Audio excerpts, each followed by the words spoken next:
Good day, everyone. Please allow me to introduce myself and my groupmates.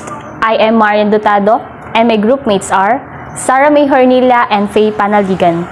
Today, we will discuss or present the theories of economic development. Classic theories of economic development, 4 approaches. The post-World War II literature on economic development has been dominated by 4 major and sometimes competing strands of thought. 1. The linear stages of growth model. 2. Theories and patterns of structural change. 3. The international dependence revolution. And last, the neoclassical free market counter-revolution. In recent years, an electric approach has emerged that draws on all of these classic theories. Theorists of the 1950s and 1960s viewed the process of development as a series of successive stages of economic growth through which all countries must pass. It was primarily an economic theory of development in which the right quantity and mixture of saving, investment, and foreign aid were all that was necessary to enable developing nations to proceed along an economic growth path that had historically been followed by the more developed countries. This linear stages approach was largely replaced in the 1970s by 2 competing schools of thought. The first, which focused on theories and patterns of structural change. The second, the international dependence revolution, was more radical and more political. The first competing school, it is used modern economic theory and statistical analysis in an attempt to portray the internal process of structural change that a typical developing country must undergo if it is to succeed in generating and sustaining rapid economic growth. The second competing school of thought, the international dependence revolution, it viewed underdevelopment in terms of international and domestic power relationships, institutional and structural economic rigidities, and the resulting proliferation of dual economies and dual societies both within and among the nations of the world. Throughout much of the 1980s and 1990s, a fourth approach prevailed. This neoclassical, sometimes called neoliberal, counter-revolution is economic thought emphasized the beneficial role of free markets, open economies, and the privatization of inefficient public enterprises. Failure to develop, according to this theory, is not due to exploitive external and internal forces as expounded by dependence theories. Rather, it is primarily the result of too much government intervention and regulation of the economy. Development as growth and the linear stages theories. When interest in the poor nations of the world really began to materialize following the Second World War, economies in the industrialized nations were caught off guard. This theory, they had no readily available conceptual apparatus with which to analyze the process of economic growth in largely agrarian societies that lack modern economic structures. Rostow's stages of growth. The most influential and outspoken advocate of the stages of growth model of development was the American economic historian Walt W. Rostow. According to Rostow, the transition from underdevelopment to develop can be described in terms of a series of steps or stages through which all countries must proceed. As Rostow wrote in the opening chapter of the stages of economic growth. Rostow's stages of economic growth model is one of the major historical models of economic growth. It was published in 1960. The advanced countries, it was argued that all passed the stage of takeoff into self-sustaining growth, and underdeveloped countries that were still in either the traditional society or the preconditioned stage had only to follow a certain set of rules of development to take off in their turn into self-sustaining economic growth. The Harrod-Domer growth model. Every must save a certain proportion of its national income if to replace worn out or impaired capital goods, buildings, equipment, and materials. If we assume that there is some direct economic relationship between the size of total capital stock, K or capital, and total GDP, Y or income, for example, if $3 of capital is always necessary to produce a $1 stream of GDP, it follows that any net additions to the capital stock in the form of new investment will bring out corresponding increases in the flow of national output, GDP. The Harrod-Domer model is a Keynesian model of economic growth. It is used in development economics to explain an economy's growth rate in terms of the level of saving and of capital. It suggests that there is no natural reason for an economy to have balanced growth. We can construct the following simple model of economic growth. Number 1, net saving, or S, is some proportion X of national income, such that we have the simple equation. So net saving equals SY. Number 2, net investment is defined as the change in the capital stock and can be represented by change in capital stock such that investment equals change in capital stock. But because the total capital stock bears a direct relationship to total national income or output as expressed by the capital output ratio, K, it follows that capital output ratio over output, or change in capital output ratio over change in output, equals capital output ratio. Or finally, change in capital output ratio equals capital output ratio times change in output. 3. Finally, because net national savings must equal net investment, we can write this equality as savings equals investment.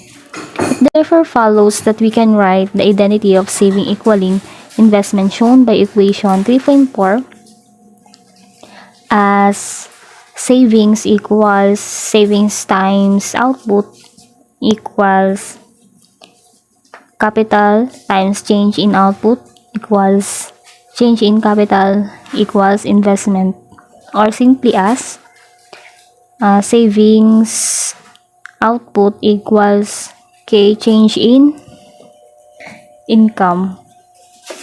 Dividing both sides of equation 3.6 first by Y and then by K, we obtain the following expression. So change in income over income equals savings over capital stock. Obstacles and constraints. Returning to the stages of growth theories and using equation 3.7 of our simple Harrod-Domer growth model, we learned that one of the most fundamental strategies of economic growth is simply to increase the proportion of national income saved. Change in output over output equals savings over capital stock equals 6% over 3, so 6 divided 3 is equals to 2%. Now, if the national net savings rate can somehow be increased from 6% to, say, 15% through some combination of increased taxes, foreign aid, and general consumption sacrifices, GDP growth can be increased from 2% to 5%, because now, change in output over output equals savings over capital stock is equals to 15% over 3, so 15 divided 3 is equals to 5%. Necessary versus sufficient conditions. some criticism of the stages model. Unfortunately, the mechanism of development embodied in the theory of stages of growth did not always work. And the basic reasons they didn't work was not because more saving and investment isn't a necessary conditions for accelerated rates of economic growth, but rather because it is not a sufficient condition. So, when we say a necessary condition is required for something else to happen, but it does not guarantee that the something else happens, then a sufficient condition guarantees the truth of another condition, but is not necessary for that other condition to happen. So, for example, an increase in investment is a necessary condition in the achievement of higher rates of economic growth, but it is not a sufficient condition to generate growth insofar as other factors, such as an increase in the labor force, also contribute to raising growth rates. Structural change models. Structural change theory focuses on the mechanism by which underdeveloped economies transform their domestic economic structures from a heavy emphasis on traditional subsistence agriculture to a more modern, more urbanized, and more industrially diverse manufacturing and service economy.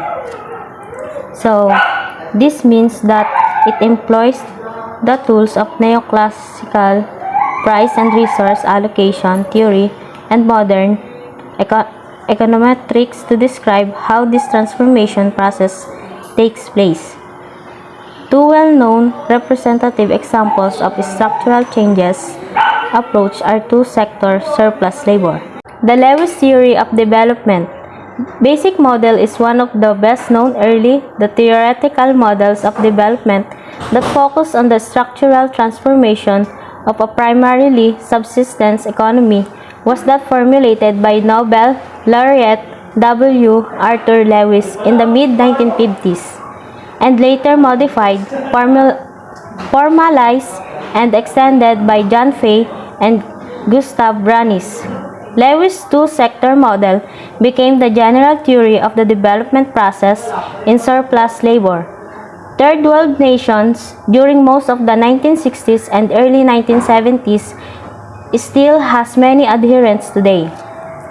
So, in the Lewis model, the underdeveloped economy consists of two sectors: traditional, overpopulated rural subsistence sector characterized by zero marginal labor productivity. It is a situation that permits Lewis to classify this as surplus labor in the sense that it can be withdrawn from the traditional agricultural sector without any loss of output and the high productivity modern urban industrial sector into which labor from the subsistence sector is gradually transferred. So, the primary focus of the model is on both the process of labor transfer and the growth of output and employment in the modern sector. The modern sector could include moderate agriculture, but we will call the sector industrial as a shorthand.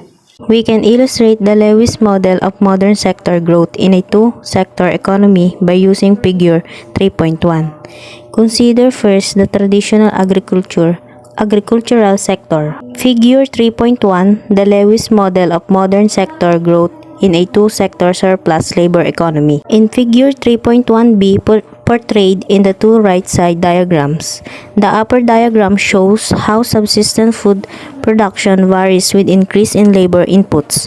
It has typical agricultural production function where the total output or product of food is determined by changes in the amount of the only variable input labor given a fixed quantity of capital and unchanging traditional technology. In the lower right diagram, we have the average and marginal product of labor curves, which are derived from the total product curve shown immediately above. The quantity of agricultural labor available is the same on both horizontal axes and is expressed in millions of workers. as Lewis is describing an underdeveloped economy which much of the population lives and works in rural areas. Lewis makes two assumptions about the traditional sector. First, there is surplus labor in the sense that marginal product of labor is zero. And second, all rural workers share equally in the output so that the rural real wage is determined by the average and not the marginal product of labor, as will be the case in the modern sector. Metaphorically, this may be thought of as passing around the family rice bowl at dinner time, from which each person takes an equal share. This need not be literally equal shares for the basic idea to hold. Assume that there are amount of variable labor, agricultural workers producing total output or product, food, which is shared equally as food per person. This is the average product, which is equal to total product over amount of labor. The marginal product of this workers is zero, as shown in the bottom diagram of figure 3.1b. Hence, the surplus labor assumption applies to all workers in excess of amount of labor. Note that the horizontal total product curve beyond amount of labor workers in the upper right diagram. The upper left diagram of figure 3.1a portrays the total product or production function curves for the modern industrial sector. Once again, output of say manufactured goods is a function of variable labor input for a given capital stock and technology. On the horizontal axis, the quantity of labor employed to produce an output of say with a capital stock is expressed in thousands of urban workers. In the Lewis model, the modern sector capital stock is allowed to increase from KM1 to KM2 to KM3 as a result of the reinvestment of profits by industrial capitalists. This will cause the total product curves in figure 3.1a to shift upward from total product times KM1 to total TPM times KM2 to TPM KM3. The process that will generate these capitalist profits for reinvestment and growth is illustrated in the lower left diagram of figure 3.1a. Here, we have modern sector marginal labor product curves derived from the total product curves of the upper diagram. Under the assumption of perfectly competitive labor markets in the modern sector, these marginal product of labor curves are in the actual demand curves for labor. Here is how the system works. WA in the lower diagrams of figures 3.1a and 3.1b represents the average level of real subsistence income in the traditional rural sector. WM in figure 3.1 is therefore the real wage in the modern capitalist sector. At this wage, the supply of rural labor is assumed to be unlimited or perfectly elastic, as shown by the horizontal labor supply curve WMSL. In other words, Lewis assumes that at urban wage above rural average income, modern sector employers can hire as many surplus rural workers as they want without fear of rising wages. Note that the quantity of labor in the rural sector, figure 3.1b, is expressed in millions, whereas in the modern urban sector, figure 3.1a, units of labor are expressed in thousands. Given a fixed supply of capital in the initial state of modern sector growth, the demand curve for labor is determined by labor declining marginal product and is shown by the negatively sloped curve. In the lower left diagram, because profit maximizing modern sector employers are assumed to hire laborers to the point where their marginal physical product is equal to the real wage, total modern sector output would be given by the area bounded by points. The share of this total output paid to workers in the form of wages would be equal. Therefore, to the area of the rectangle OWMFL1, the balance of the output shown by the area would be the total profit that accrue to the capitalist. Because Lewis assumes that all these profits are reinvested, the total capital stock in the modern sector will rise from KM1 to KM2. This larger capital stock causes the total product curve of the modern sector to shift to TPM KM2, which in turn induces a rise in the marginal product demand curve for labor. This outward shift in the labor demand curve is shown by line D2 KM2 in the bottom half of figure 3.1a. A new equilibrium modern sector employment level will be established at point G with labor to workers now employed total output rises to total product, or while total wages and profits increase to 0 WMGL2 and WMD2G respectively. Once again, these larger profits are reinvested, increasing the total capital stock to KM3, shifting the total product and labor demand curves and to respectively and raising the level of modern sector employment to labor 3. Structural change and patterns of development. Like the earlier Lewis model, the patterns of development analysis of structural change focuses on the sequential process through which the economic, industrial, and institutional structure of an underdeveloped economy is transformed over time to permit new industries to replace traditional agriculture as the engine of economic growth. The empirical structural change analysis emphasizes both domestic and international constraints on development. So, these structural changes involve virtually all economic functions, including the transformation of production and changes in the composition of consumer demand, international trade and resource use, as well as changes in socioeconomic factors such as urbanization and the growth and distribution of a country's population. So in the empirical structural change analysis emphasize both domestic and international constraints of development. So however, the international constraints make the transitions of currently developing countries differ from that of now industrial countries. In addition, the best known model of structural change is the one based largely on the empirical work of Harvard economist Hollis B. Chenery.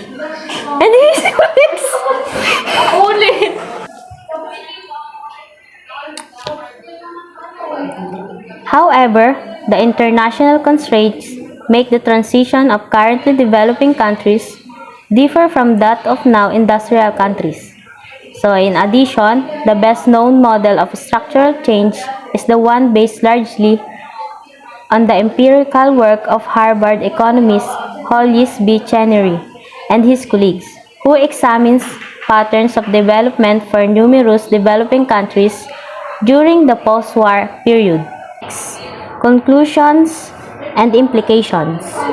The structural changes that we have described are the average patterns of development Chenery and colleagues observed among countries in time series, and development is an identifiable process of growth and change whose main features are similar in all countries. Then, the factors influencing the development process include a country's resource endowment and size, its government's policies and objectives, the availability of external capital and technology, and the international trade environment. In addition, empirical studies on the process of structural change leads to the conclusion that the pace and pattern of development can vary according to both domestic and factors, many of which lie beyond the control of an individual, developing nation. The International Dependence Revolution. So during the 1970s, international dependence models gained increasing support, especially among developing country intellectuals as a result of growing disenchantment with both the stages and structural change models. While this theory to a large degree went out of favor during the 1980s and 1990s version of it, have enjoyed a resurgence in the early years of 21st century, as some of its views have been adopted, albeit in modified form by theorists and leaders. Versions of it have enjoyed a resurgence in the early years of 21st century, as some of its views have been adopted, albeit in modified form by theorists and leaders of the anti-globalization movement. Essentially, international dependence models view developing countries as beset by institutional, political, and economic rigidities, both domestic and international, and caught up in a dependence and dominance relationship with rich countries. So, within this general approach are three major streams of thought: the neo-colonial dependence model, the false paradigm model, and the dualistic development thesis. The neo-colonial dependence model. The first major stream, which we call the neo-colonial dependence model, is an indirect outgrowth of Marxist thinking. It attributes the existence and continuance of underdevelopment primarily to the historical evolution of a high, unequal international capitalist system of rich country, poor country relationships. So when we say a Marxist, it is someone who strongly agrees with the political, economic, and philosophical ideas of Karl Marx and Friedrich Engels. Then, underdevelopment is thus seen as an externally induced phenomenon in contrast to the linear stages and structural change theories stress on internal constraints such as insufficient savings and investments or lack of education and skills. Next is the false paradigm model. A second and less radical international dependence approach to development, which we might call the false paradigm model, attributes underdevelopment to faulty and inappropriate advice provided by well-meaning but often uninformed, biased, and ethnocentric international expert advisors from developed country assistance agencies and multinational donor organizations. These experts are said to offer complex but ultimately misleading models of development that often lead to inappropriate or incorrect policies. It means it is the proposition that developing countries have failed to develop because their development strategies have been based on an incorrect model of development. For example, overstressed capital accumulation without giving due consideration to needed social and institutional change. Next is the dualistic development thesis. Dualism is a concept widely discussed in development economics. It represents the existence and persistence of substantial and even increasing divergences between rich and poor nations and rich and poor peoples on various levels. Specifically, the concept of dualism embraces four key arguments, meaning it shows that there are significant differences that are continuing to grow between rich and poor countries as well as on different levels between rich and poor people. So the concept embraces four key arguments. The first is superior and inferior conditions can coexist in a given space at a given time. The second is the coexistence is chronic and not transitional. The third is the degrees of the conditions have an inherent tendency to increase. The last is superior conditions serve to develop underdevelopment. For the conclusions and implications, so the validity of Lewis type is the two-sector models of modernization and industrialization in light of their questionable assumptions and recent developing world history. They further reject the claims made by Cheery and others that there exist well-defined empirical patterns of development that should be pursued by poor countries on the periphery of the world economy. It has those countries that are not reaping the benefits of global wealth and globalizations. The neoclassical counter-revolution, market fundamentalism, challenging the statist model, free markets, public choice, and market-friendly approaches. In the 1980s, the political ascendancy conservative governments in the United States, Canada, Britain, and West Germany came with the neoclassical counter-revolution in economic theory and policy. In developed nations, this counter-revolution favored supply-side macroeconomic policies, rational expectation theories, and the privatization of public corporations. In developing countries, it is called for free markets and the dismantling of public ownership, statist planning, and government regulation of economic activities. The neoliberals argue by the permitting competitive free markets to flourish, privatizing state-owned enterprises. The neoclassical counter-revolution component approaches. The three components, the first is free market analysis. Markets alone are efficient. The efficient outcomes are income distributions, externalities, public goods, and lastly is the market power. The second is a public choice theory. It is the governments can do nothing right, need a system of checks and balance to monitor the behavior of public officials and bureaucrats.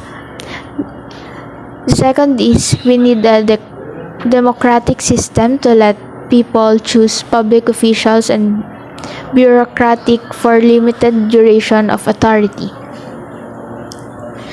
And the last is market-friendly approach. Governments, it have a key role to play in the facilitating operations of markets through non-selective interventions.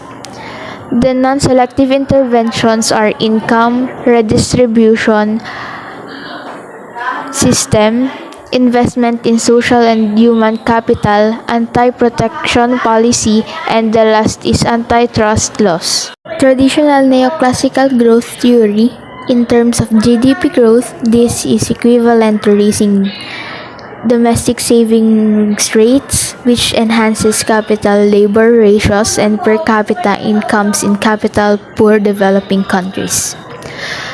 The solo neoclassical growth model, in particular, represented the seminal contribution to the neoclassical theory of growth and later earned Robert Solow the Nobel Prize in Economics, where Y is gross domestic product, K is the stock of capital, which may include human capital as well as physical capital.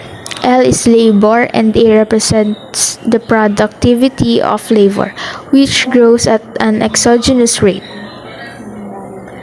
For developed countries, this rate has been estimated about 2% per year.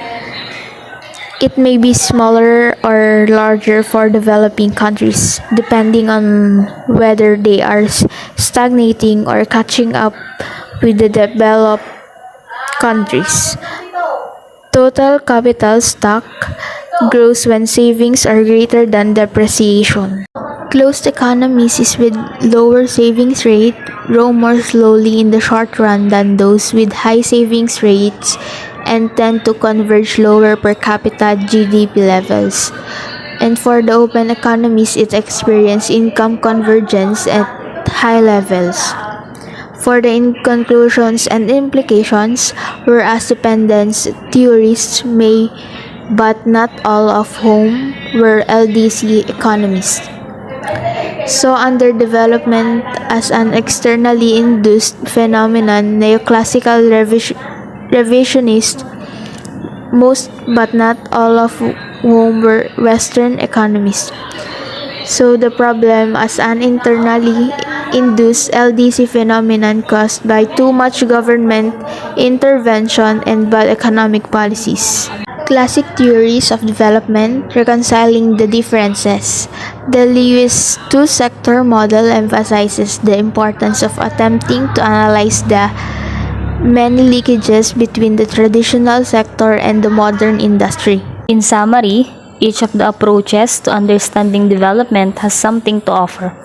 Their respective contributions will become clear later in the book when we explore in detail both the origins of and possible solutions to a wide range of problems such as poverty, population growth, unemployment, rural development, international trade, and the environment. They also inform contemporary models of development and underdevelopment, to which we turn in the next chapter. That's all. Thank you and God bless. The most necessary condition for the growth of an economy is that the demand created due to newly generated income should be sufficient enough so that the output produced by the new investment, increasing capital, should be fully absorbed. By Harold Domar Chury.